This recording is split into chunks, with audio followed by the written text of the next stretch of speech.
ప్రియులైన సెంటర్ కుటుంబ సభ్యులకు ప్రభువైన యేసుక్రీస్తు నామంలో శుభాలు తెలియజేసుకుంటున్నాను. ఈ దినము వాక్య భాగంలోకి వెళ్దాం. యోహాను సువార్త 4వ అధ్యాయము 11వ వచనం నుంచి 23వ వచనం వరకు చదువుకుందాం. అప్పుడు ఆ స్త్రీ, అయ్యా, ఈ బావి లోతైనది, చేదుకొంటకు నీకేమీ లేదే, ఆ జీవజలము ఎలాగో నీకు దొరుకును? తానును తన కుమారులను పశువులను ఈ బావి నీళ్లు త్రాగి మాకిచ్చిన మన తండ్రి అయిన యాకోబు కంటే నీవు గొప్పవాడవా అని ఆయనను అడిగాను. అందుకు యేసు, ఈ నీళ్లు త్రాగు ప్రతివాడును మరలా దప్పిగొనును. నేనిచ్చు నీళ్లు త్రాగు వాడన్నడును దప్పిగొనడు.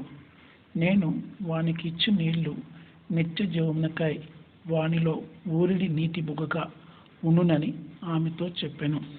ఆ స్త్రీ ఆయనను చూచి, అయ్యా, నేను దప్పిక కొనకుండునట్లును చేదుకొనుటకు కింత దూరము రాకుండానట్లును ఆ నీళ్లు నాకు దయచేయమని అడుగగా, యేసు, నీవు వెళ్ళి నీ పెనిమిటిని పిలుచుకొని ఇక్కడికి రమ్మని ఆమెతో చెప్పాను.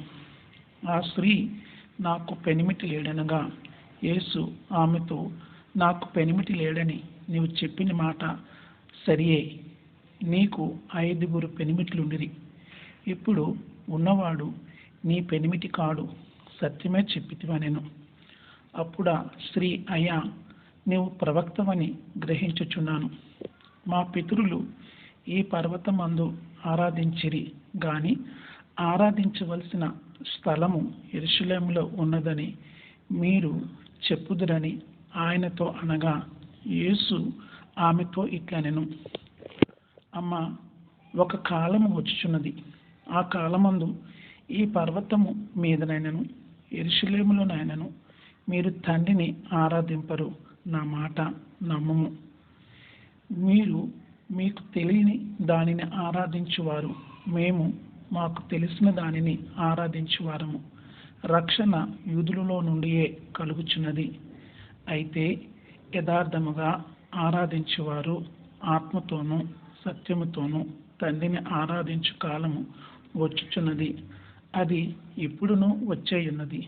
తన్ను ఆరాధించువారు అట్టివారే కావాలనని తండ్రి కోరుచున్నాడు. ఆమెన్. ప్రార్థన చేసుకుందాము. మమ్మల్ని మిక్కిలి ప్రేమతో ప్రేమిస్తున్న పరలోకపు తండ్రి, మీ బంగారు పాదములకు ప్రభా శిరస్సు వంచి నమస్కారం చేయుచున్నాము. తండ్రి, గడిచిన కాలం ప్రభా మమ్మల్ని అందరినీ కూడా సజీవులకులో కాచి కాపాడి మరుదినం అనుగ్రహించారు. మీకు స్తోత్రాలు.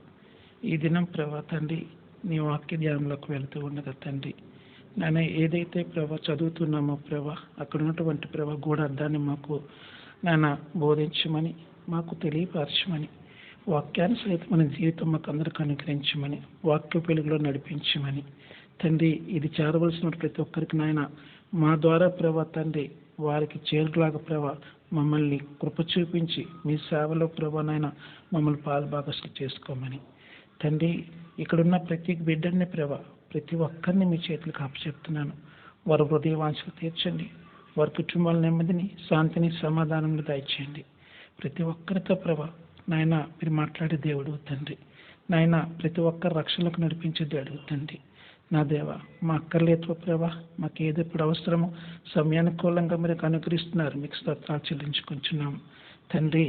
ఏదైతే ఈ వాక్యంలో ఉన్నటువంటి ప్రభా తండ్రి నాయన ప్రతి ఒక్క లేఖనమును ప్రభా తండ్రి వారు గ్రహించే గ్రహింపును ప్రతి ఒక్కరికి అనుగ్రహించి తండ్రి నాయన ఈ వాక్యం ప్రభా తండ్రి నాయన వారి భాషకులు ముద్రించుకొని వారి జీవితాలు సరిచేసుకొని ప్రభా తండ్రి మీరు అక్కడ పర్యాంతరం వరకు ఈ యొక్క భూమి మీద సాక్షులుగా జీవించి ఎన్నో ఆత్మలు సంపాదించి ప్రభా మిమ్మల్ని ప్రభా తండ్రి ఘనపరిచి మహింపరిచి గొప్ప భాగ్యమును ధన్యతను ప్రతి ఒక్కరికి అనుగ్రహించమని తద్వారా వచ్చే మహిమ ఘనత ప్రభావం మీద ఆరోపిస్తూ యేసయ్య పరిశుద్ధ నామములో ఈ మనవులడికి వేడుకొంచున్నాను పరలోకపు తండ్రి. ఆమేన్. పరమ తండ్రి యొక్క ప్రేమయు యేసుక్రీస్తు వారి యొక్క కృపా కనికరము పరిశుద్ధాత్మ దేవుని కన్నుని సహవాసం ఇప్పుడు ఎల్లప్పుడూ శిరవంచిన మనందరితోనూ సదాకాలం ఉండి వర్ధిల్లింపజేసి నడిపించిన గాక. ఆమేన్.